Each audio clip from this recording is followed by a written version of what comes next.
done is tear apart the black families in America and create generational cycles of poverty. The last group that has worked alongside the Fabians and the Frankfurt School using Gramsci's approach is the Communist Party USA. Probably the most important book on this subject is called Towards Soviet America by William Z. Foster. William Z. Foster was the head of the Communist Party himself. He ran for the President of the United States in 1932, but in the book Towards Soviet America, he literally lays out chapter by chapter by chapter what is entailed to bring about a USSA, not just a USSR. Two of the movements they started in America have played a significant role in tearing apart our families, in breaking down our morality. Betty Friedan is credited with really starting the feminist movement in this country. The purpose really was to attack full-time homemakers, to get them out of the home, to make them think they live dreary lives, to make women feel they are victims. It's the science of victimology. And that is so unfortunate because the American woman is the most fortunate class of people who ever lived on the face of the earth.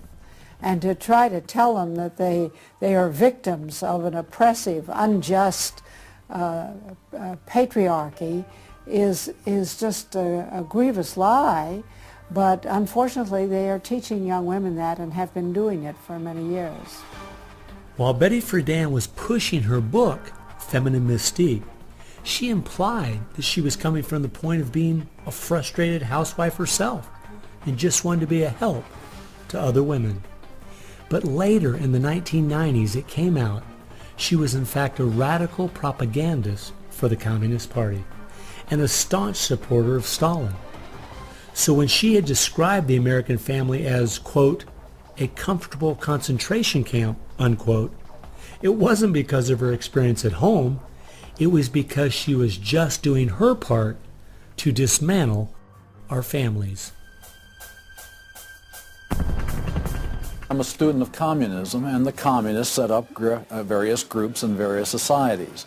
Their society that they set up to promote homosexuality in this country was called the Mattachine Society. It was founded by Henry Hay, a leading member of the Communist Party. So since I was studying communism and teaching on the issue of communism, you just follow leads, and all of a sudden you realize, what is this Mattachine? I've never heard of this Mattachine Society. Well, it was Henry Hay's organization set up to infiltrate the culture of the United States to make homosexuality normal. It's always been a movement dominated by the left.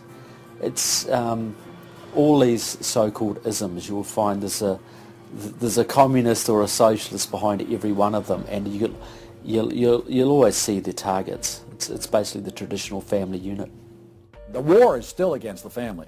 If you go back to the Communist Manifesto and read Karl Marx carefully, the war is against what they called the bourgeois family, which was really the biblical family, father, mother, and child. They want to plow through marriage. They want to change the very definition and meaning of marriage because their open door to engineering society in this utopian way is blocked by the very values of our Christian civilization that's taught through marriage.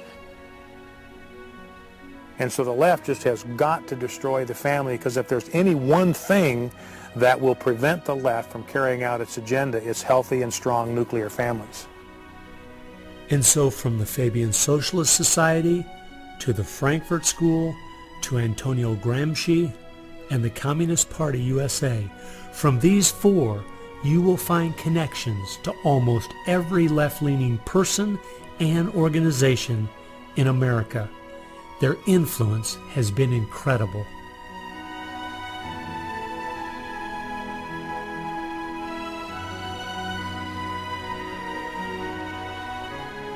It was in the 1960s all the groups on the left seemed to realize Antonio Gramsci was right.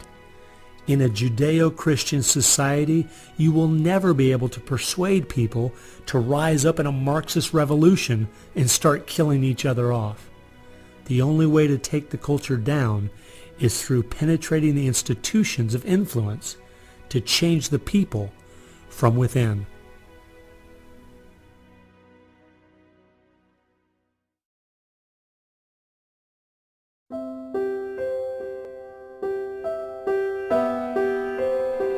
I guess the biggest surprise I had while studying these four groups was seeing that a large part of their agenda was trying to make us an immoral people.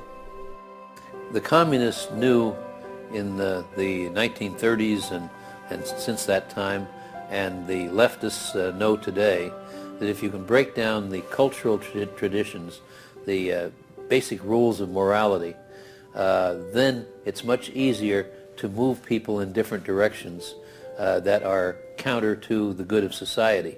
They recognize that it's all part of the same fabric.